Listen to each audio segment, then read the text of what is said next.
Bonjour tout le monde. Alors donc dans cette vidéo, je vais vous présenter en fait l'installation et une brève description de la nouvelle Debian, Debian 13 alias Debian Trixie, sortie le 9 août 2025, donc hier. Donc déjà je vais vous montrer le site officiel. Donc c'est celui-ci, voilà.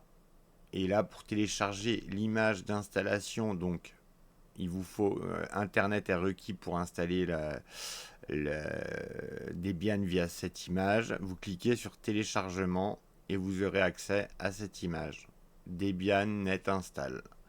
Voilà. Hop.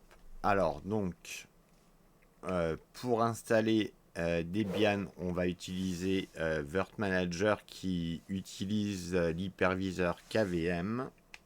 Donc alors,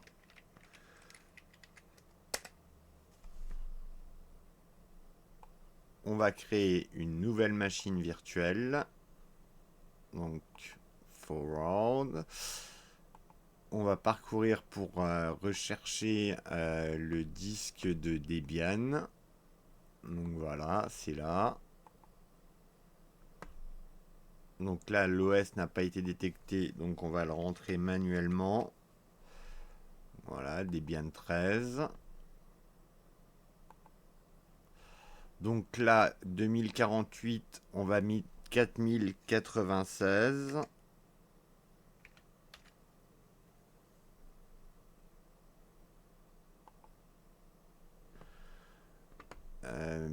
Donc, gérer le média de stockage. On a déjà un média de stockage, donc on va mettre gérer, parcourir, et on va sélectionner celui-ci.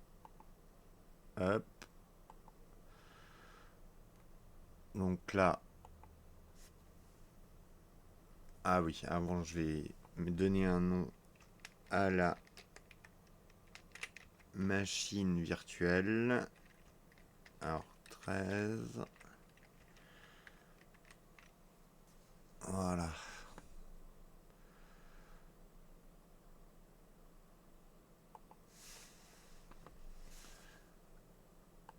Alors je vérifie que tout est bien configuré.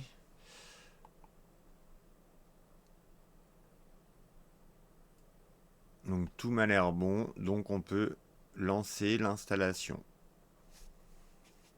Alors, donc pour notre part, on va lancer l'installation en mode graphique. Alors on va mettre l'image en plein écran. Donc là, nous sélectionnons français. Donc continue. Continuer.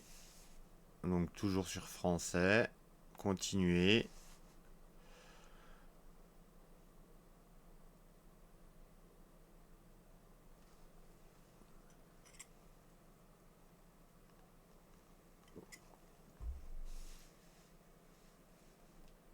Donc là, ça détecte les cartes réseau.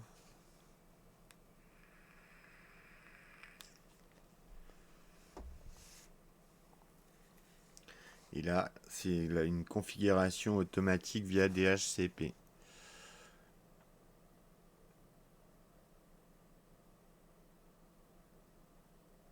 Alors, donc là, il faut rentrer un nom pour notre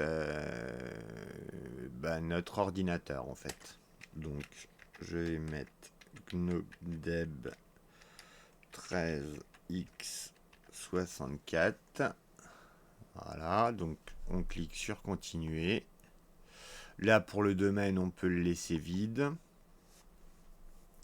Donc là, on nous demande le mot de passe de l'utilisateur root.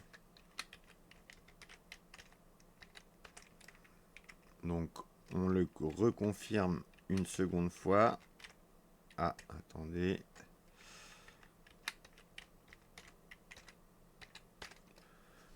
Et là, normalement, ça devrait être bon. Donc maintenant, on nous demande le nom d'utilisateur en fait du compte courant, donc de l'utilisateur courant. Donc alors, voilà. continuer. Donc Beastie, c'est bien le nom d'utilisateur que je veux avoir.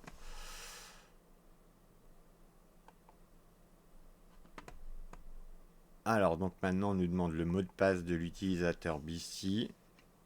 Donc, alors... Merde, là, je crois que je me suis encore trompé.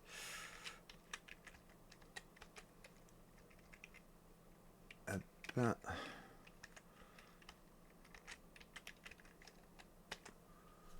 Normalement, ça devrait être bon. Voilà.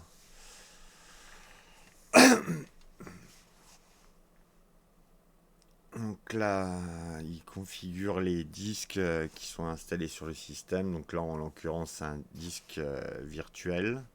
Donc, on pourrait passer par le partitionnement manuel, mais bon, il n'y a pas vraiment d'intérêt sur une machine virtuelle. Donc, on va mettre assister, utiliser un disque entier. Donc, voilà, le disque est déjà sélectionné. On met continuer. Et en temps normal, sur une installation réelle, je mettrai une partition home séparée pour un poste de travail. Mais pour un serveur, je choisirais plutôt l'option 3, donc home, var, tmp séparé, ou l'option 4. Donc là, pour notre part, on va sélectionner une seule partition. Donc voilà, comme vous pouvez le voir, il y a une partition primaire pour la racine et une autre pour le swap, donc de plus de 2 Go. Quasiment 3 Go d'ailleurs. Donc là, on continue. Donc là, il nous demande de valider les changements sur le disque. Donc, nous mettons oui.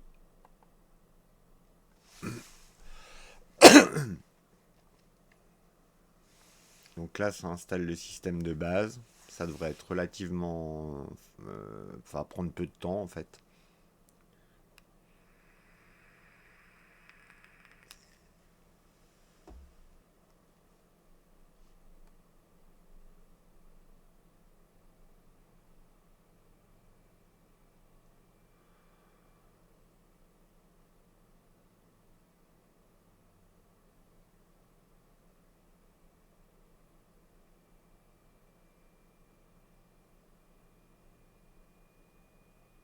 Et donc là, pour ma part, je vais procéder en fait donc à l'installation de Debian, mais avec le bureau GNOME 48, qui est le bureau par défaut de Debian pour les postes de travail. Donc voilà, on va voir ça plus tard. Donc faut-il analyser un autre support d'installation? Non. Donc on clique sur continuer.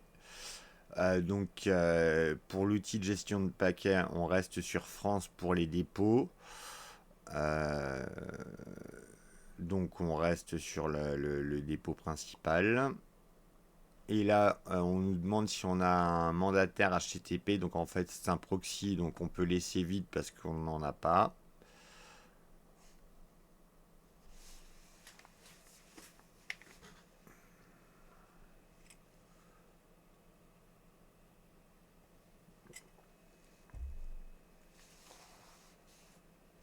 Alors, donc souhaitez-vous participer à l'étude sur l'utilisation des paquets? Donc moi je vais répondre oui parce qu'en fait ça peut aider les développeurs de Debian et en fait ils ne récoltent aucune donnée personnelle sur vous, contrairement à Windows ou Android et enfin etc, à tous les GAFAM. Donc en fait ça permet aux développeurs de pouvoir avoir des informations sur des bugs, certains bugs sur des logiciels, et ça aide les développeurs Debian. Voilà, donc là, normalement, on devrait arriver sur le choix des logiciels que l'on souhaite installer. Donc nous, pour notre part, on va donc sélectionner GNOME, qui est l'environnement de bureau recommandé par Debian. Et environnement de bureau Debian, en fait, ça permet d'installer les applications graphiques sélectionnées par Debian, comme par exemple le navigateur internet Firefox. Et là, utilitaire usuel du système, il faut tout le temps l'activer car c'est vraiment essentiel. Voilà, c'est des outils essentiels.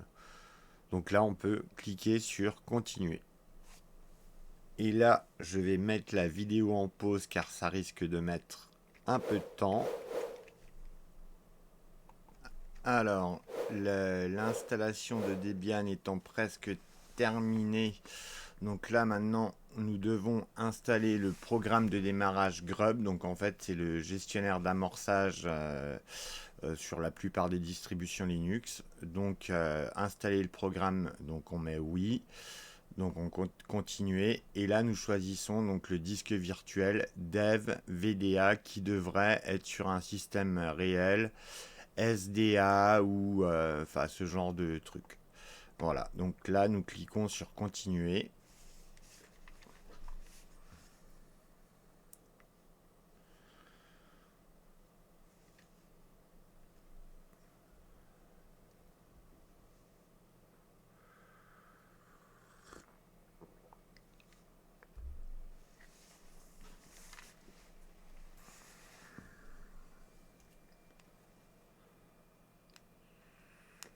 Donc voilà, là ça s'est terminé. Donc maintenant on peut cliquer sur continuer pour redémarrer le système. Donc là l'installation, ça y est, elle est terminée. Donc voilà, donc on clique sur Debian.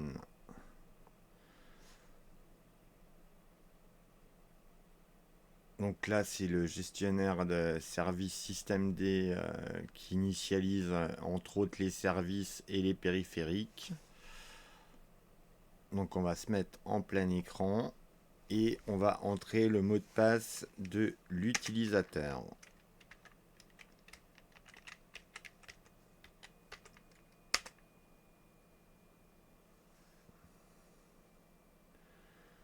Donc voilà, nous voilà sur le bureau, l'environnement de bureau GNOME 48. Donc le nouvel environnement de GNOME Trixie. Donc alors, dans un premier temps, nous allons changer la résolution. Donc pour ce faire, on va aller dans Paramètres. Ah, pop. Voilà. Et on va aller sur Écran. Et là, nous allons changer la résolution. Alors, donc, on va choisir... voilà, 1920 par 1080. Appliquer. Conserver la résolution. Et voilà, c'est quand même plus agréable. Donc comme vous pouvez le voir, là, le bureau GNOME est quand même très dépouillé. Et en fait, GNOME étant un environnement de bureau très modulable, en fait, on peut installer ce qu'on appelle des extensions. Donc, je vais installer quelques extensions indispensables. Alors déjà, je vais ouvrir un terminal. Hop. Donc, n'étant toujours pas dans le groupe sudo, je vais me connecter en tant que root.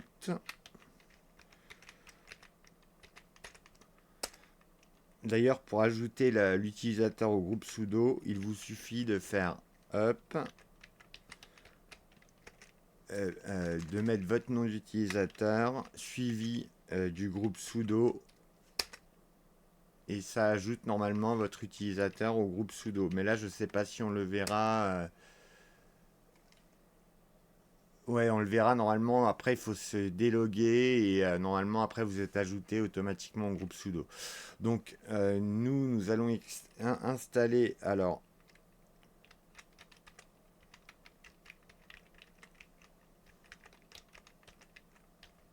shell. Alors, extension.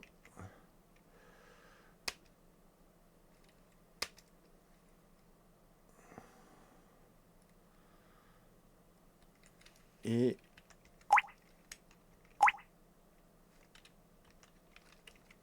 extra.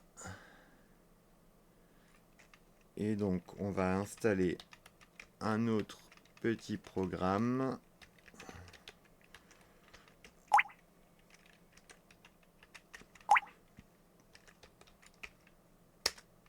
Donc là, ça va nous permettre en fait d'installer ce dernier programme va nous permettre d'installer en fait des extensions sans directement passer par Firefox, mais ça va nous envoyer sur les liens Firefox des extensions. Donc on va lancer donc ce dernier programme GNOME Shell Extension Manager. Alors, non, du coup, on va faire plus simple. Gestionnaire, voilà, gestionnaire d'extension.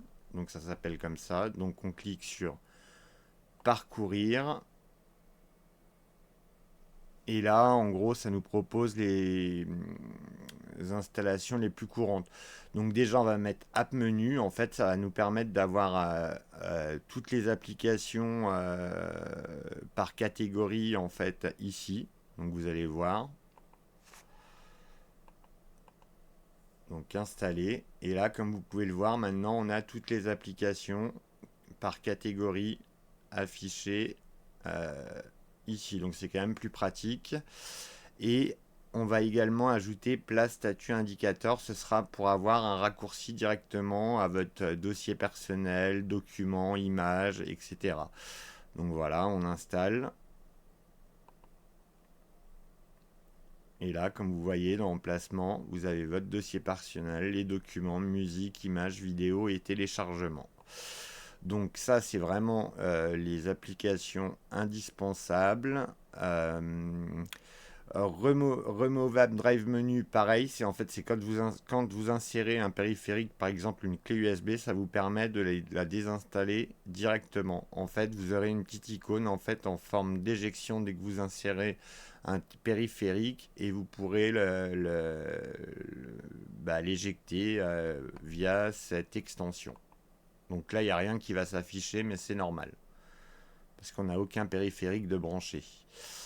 Donc, je regarde ce qu'il y a d'autre. Alors, GS Connect, ça peut être très pratique parce qu'en fait, c'est une extension qui permet d'utiliser en fait la technologie KDE Connect, donc pour interagir avec votre téléphone. Donc, je vous conseille de l'installer. Et après, il faudra installer KDE Connect sur Android. Et donc sinon pour le reste oui, une autre petite extension là, du coup on va la chercher, c'est Force, non, Up Kit, voilà, Force Kit. En fait, c'est une extension équivalente à Xkill en fait qui permet de killer une application graphique qui est bloquée en fait. Donc voilà, on va l'installer et elle va s'afficher ici. Et là, si je clique là, comme vous pouvez le voir, je peux killer l'application avec un clic gauche. Mais là, je vais faire un clic droit pour annuler, et appuyer sur échappe pour annuler l'opération. Voilà. Donc voilà pour toutes les extensions. Donc je vais vous présenter brièvement les applications. Donc dans favoris, vous avez tous les favoris qui sont affichés dans le dash en bas.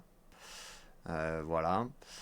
Et donc dans les applications, vous avez donc accessoires, donc alors la table de caractères, carte, c'est l'équivalent en quelque sorte de GNOME Maps, GNOME Maps. Éditeur de texte, donc c'est l'éditeur de texte j'édite, c'est comme un bloc-notes mais en beaucoup plus évolué. Extension, ça vous permet de voir toutes les extensions installées sur votre système. Fichiers, c'est les gestionnaires de fichiers Nautilus, donc l'équivalent d'Explorer sous Windows en fait. Donc gestionnaire d'extension, on a déjà vu. Horloge, en fait, c'est un petit programme qui vous permet d'avoir plusieurs horloges mondiales, de configurer plusieurs fuseaux horaires mondiales pour avoir l'heure de différents pays, d'avoir un chronomètre, minuteur, etc. Et là, l'application météo, c'est pour la météo. Donc, bureautique, alors vous avez un agenda pour organiser votre planning. Contact, c'est pour renseigner tous vos contacts, numéro de téléphone, email. Donc évolution, c'est le client de mail en fait, au même titre que Outlook ou Thunderbird. Donc c'est typique à l'environnement GNOME. Et donc LibreOffice, ça c'est vraiment l'application à avoir pour tout ce qui concerne le traitement de texte. Donc en fait, alors dans LibreOffice, vous avez donc LibreOffice Writer, donc qui est le traitement de texte en lui-même, donc qui est l'équivalent de Microsoft Office. Vous avez donc LibreOffice Impress qui est l'équivalent de Microsoft PowerPoint. LibreOffice Calc, c'est l'équivalent d'Excel. Et Draw, c'est en fait pour le dessin vectoriel. Donc voilà.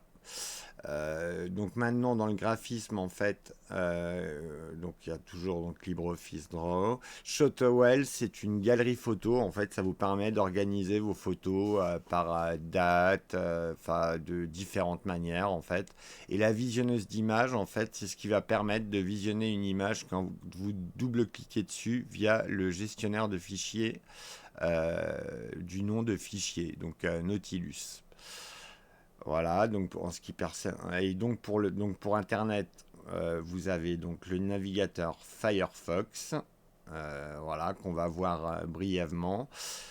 Et outils système, bah, du coup c'est pour tout ce qui est outils système. Donc ajustement, c'est assez important parce qu'en fait ça vous permet par exemple de gérer les applications que vous voulez lancer au démarrage. Mais ce n'est qu'un exemple, hein.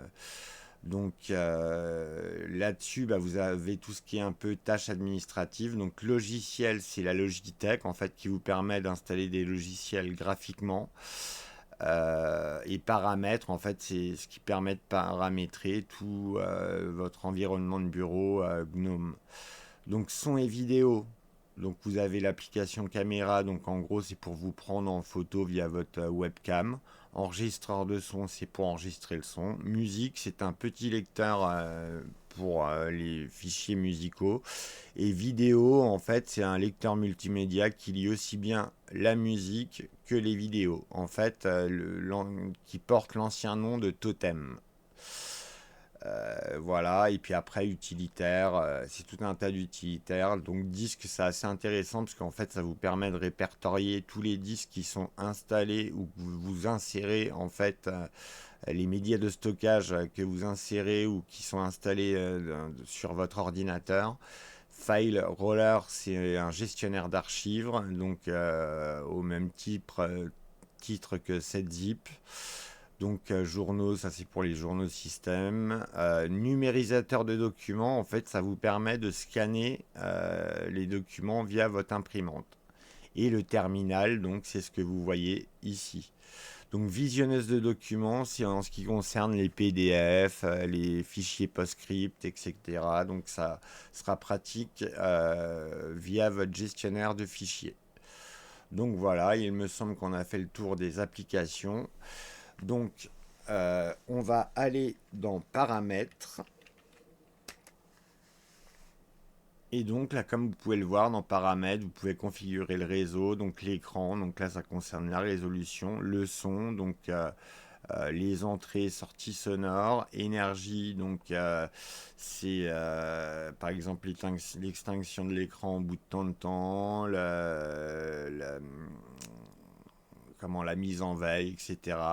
Et dans multitâche, là, nous, on va activer une chose, c'est le nombre de bureaux fixes à 4, le nombre de bureaux virtuels, en fait.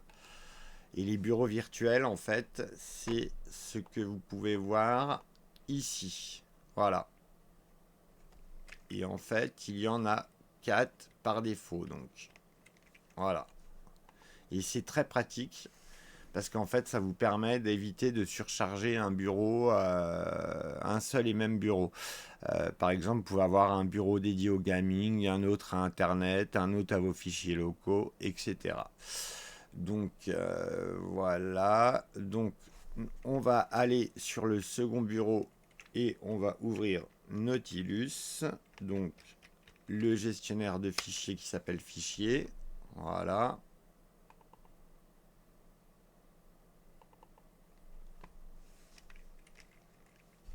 Et on va aller sur le troisième bureau et on va ouvrir Firefox.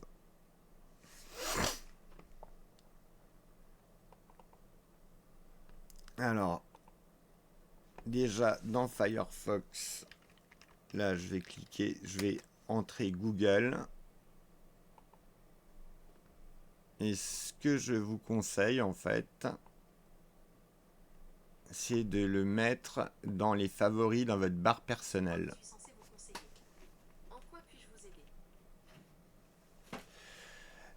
Et là, comme vous pouvez voir, vous avez le raccourci en fait de Google ici. Donc c'est-à-dire que si vous cliquez dessus, vous serez directement sur son moteur de recherche. Et après, vous pouvez vous connecter à votre compte. Donc alors, il y a une extension en fait de Firefox que je vous conseille d'avoir absolument. C'est l'extension uBlock Origin. Alors en fait, cette extension vous permet de bloquer toutes les publicités ainsi que les publicités sur YouTube. C'est-à-dire que vous pourrez regarder une vidéo YouTube sans aucune publicité. Donc c'est vraiment très très pratique.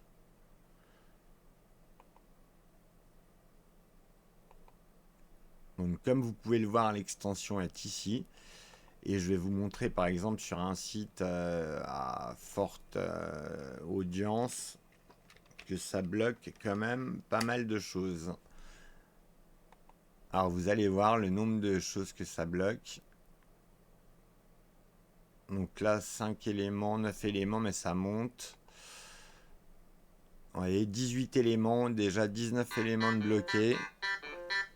Et je pense 21. Enfin, vous voyez, en gros, ça bloque énormément d'éléments. Donc voilà, je pense qu'on a fait le tour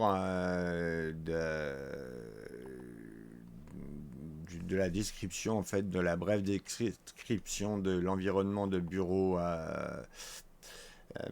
GNOME. Donc, ah oui, une dernière chose dans paramètres.